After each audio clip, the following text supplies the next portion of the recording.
साथी बहन माननीय शकुंतला वर्मा जी, भाई डॉक्टर रामनरेश पटेल जी, हमारे समस्त आचार्य, वरिष्ठ आचार्य माननीय कृष्णा मैडम, रीनू मोर मैडम, डॉक्टर राजकुमारी दुबे जी, भाई डॉक्टर प्रमोद श्रीवास्तव जी, बहन अपना खरे जी और बड़ी बहन अर्चना दुबे जी, बेटी सारिका, मेघना भी बेटी हो, मृदुला भी बेटी, और भाई विनीत चौहान और बीएड एमएड के समस्त प्रशिक्षार्थी। बहुत अच्छी परंपरा जो विगत वर्षों में प्रशिक्षार्थियों ने शुरू की कि हमारे साथी जब आते हैं तो उनका हम आगमन नहीं करें और जब हम जाते हैं तो उनको हम जाने की विदाई दें। लेकिन ये आप लोगों की विदाई नहीं, ये आपका कार्य और काल क्षेत्र का परिवर्तन, कार्य और स्थान परिवर्तन। विदाई तो हमारी है जो कल होगी। तो आपका कार्य और काल क्षेत्र का परिवर्तन है। विदाई तो अभी लंबी चलेगी, अभी बहुत दूर है। लेकिन जैसा कि हमारे प्राचार्य मैडम जी ने आपको बताया कि हम लोग भी आपके बीच से आए हुए, ज्यादा जानकारी नहीं है, ज्ञान नहीं है, लेकिन जो भी हम लोगों ने बताया, बताने का प्रयास किया, अगर अच्छा लगे तो उसको कार्यरूप में परिणत करना, संस्थानों में लगे ऐसा लगे। और अगर हमारी कोई बातें वाकई अच्छी लगी तो उनको अपने आचरण में दिखना चाहिए। देखिए, समाज को आपस में बात ना करेंगे तो दया होगी। संजय पारा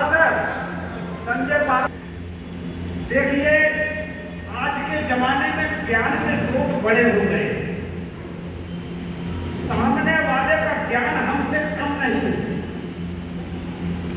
समाज हमारा दिन भर मूल्यांकन करता है, दिन भर।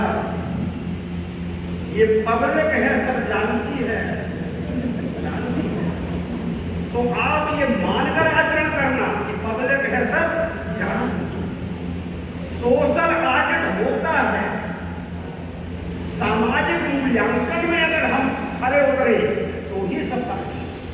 अगर सामाजिक मूल्यांकन में हम असफल हो रहे हैं, अगर हमारा आचरण समाज की धारा के विरुद्ध है, तो हम अपने में भले अच्छे बने रहे, समाज अच्छा नहीं है। जिसको समाज अच्छा कहता है वो भी अच्छा है।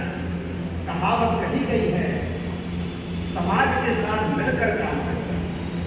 अगर समाज के साथ मिलकर सामाजिक आचरण के अनुसार कार्य करेंगे, जो वीडियो बनाना भैया यार हमको व्हाट्सएप कर देंगे, क्योंकि हम अपना वीडियो सुनते हैं, लेकिन हमारा कोई कभी बनाया ना, हमको खोज दिया, इसलिए आज हम निवेदन करते हैं कि अगर कड़ाई में हो डाल दें, ठीक है।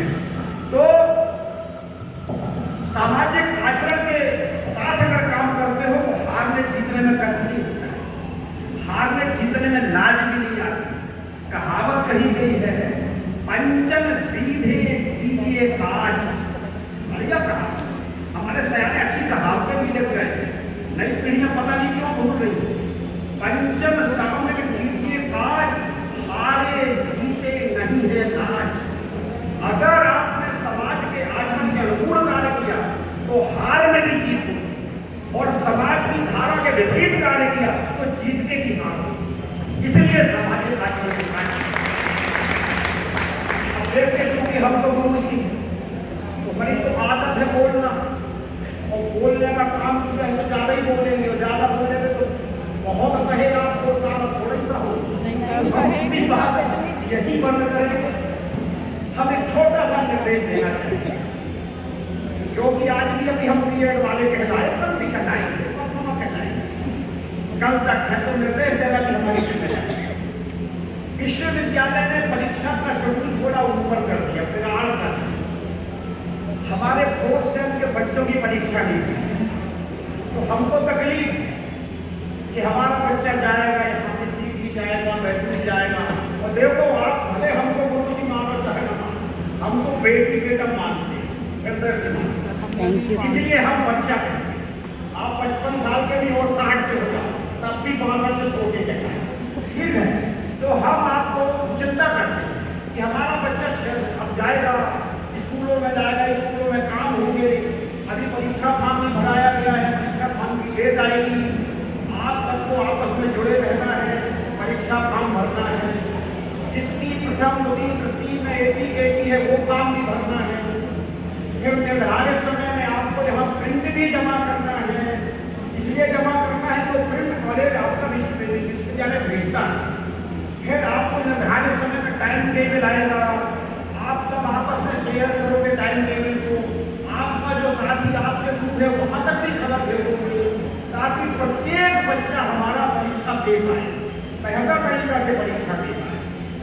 हम पूरी कोशिश कर रहे हैं, विभागीय परीक्षार्थियों के लिए हम आदेश नहीं लिख दे रहे हैं कि विश्वविद्यालय ने आपकी परीक्षा का आयोजन नहीं किया, आपका फॉर्म नहीं भराया गया है, तो आपको परीक्षा फॉर्म प्रिंट जमा करने और परीक्षा देने में शासकीय ड्यूटी मानने हेतु अनुमति दी जाती है। ऐसा नहीं, तो आप अपने प्राचार्य महोदय आदरपूर्वक हमारी करने का करवाइए कि हमारी गलती नहीं, विश्वविद्यालय ने परीक्षा नहीं ली, हम सेवारत शिक्षक हैं, तो हमारा तो अगर ले लेते परीक्षा तो हम आज छुट्टी मांग रहे आपसे, लेकिन चूंकि आपने परीक्षा नहीं ली तो हम सरकारी ड्यूटी मांगने अनुमति मिली है तो आपको मिलेगी, लेकिन लड़ना नहीं, आदर।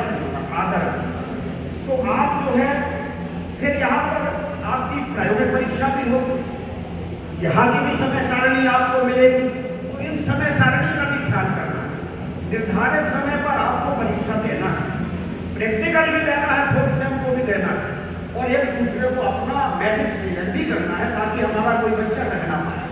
तो एटी जो है किसी प्रथम द्वितीय तृतीय कहीं भी एटी है तो आपस में संपर्क करके और हमारा प्रत्येक बच्चा सफल हो, इसके लिए हम सबको मिलकर प्रयास करना है।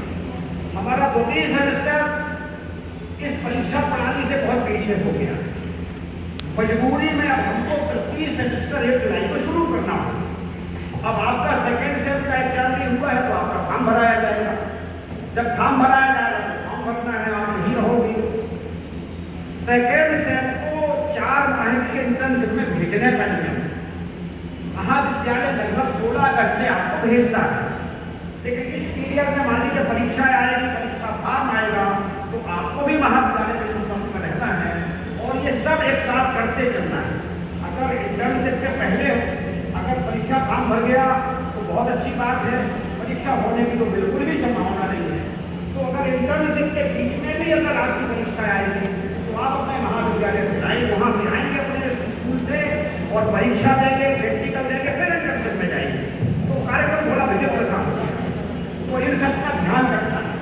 और हमारा ऐसा साथी, ऐसा बच्चा जो बहुत दूर चला गया, वहाँ तक मैसेज भेजना भी हम दोस्तों की जिम्मेदारी है, ताकि प्रत्येक बच्चा परीक्षा में बैठे और वो सफल हो। ये निर्देश हमें देना बहुत आवश्यक था, ये मैं व्हाट्सएप के माध्यम से देता तो आप जिस दिन पेपर देने आएंगे उस दिन तो चलो जिस दिन छुट्टी रहेगी जिम्मेदारी भी है और आएंगे कि पढ़ेंगे, ये मैंने निर्देश दिया सबको, बात करेंगे सर। को नहीं बोलूँगा, कई चीजें उनमें बढ़ते हकीकत लगने लगी, तो मुझे आपको हकीकत लगने लगी। 1972 में एक फिल्म आई थी शो, उसको देखा तो था लेकिन अंदाजा न लगा पाया था कि ये सच क्या, लेकिन आज वो सच लगा। 1976 में एक फिल्म आई थी कभी देखा था लेकिन उम्र तो नहीं थी वो फिल्म, आज वो याद आ कि वो ही सही, गाते तो बनता नहीं और कोशिश भी नहीं और अब करना भी नहीं, क्योंकि अब तो मुझे सुनने की तैयारी करना है, बोलने की करना है। अच्छा है, तो इतना जरूर कहूँगा कि जो कभी कभी फिल्म में था, मैं पल दो पल का शायर था, मैं था के रहा अब वो नहीं है, क्योंकि अब मैं बिना मैं पल दो पल का शायर था, पल दो पल मेरी कहानी थी, पल दो पल की मस्ती थी, पल दो पल मेरी जवानी थी। मैं पल दो पल का किस्सा था, मैं पल दो पल का हिस्सा था, कल तुम से जुदा हो जाऊंगा जो आज तक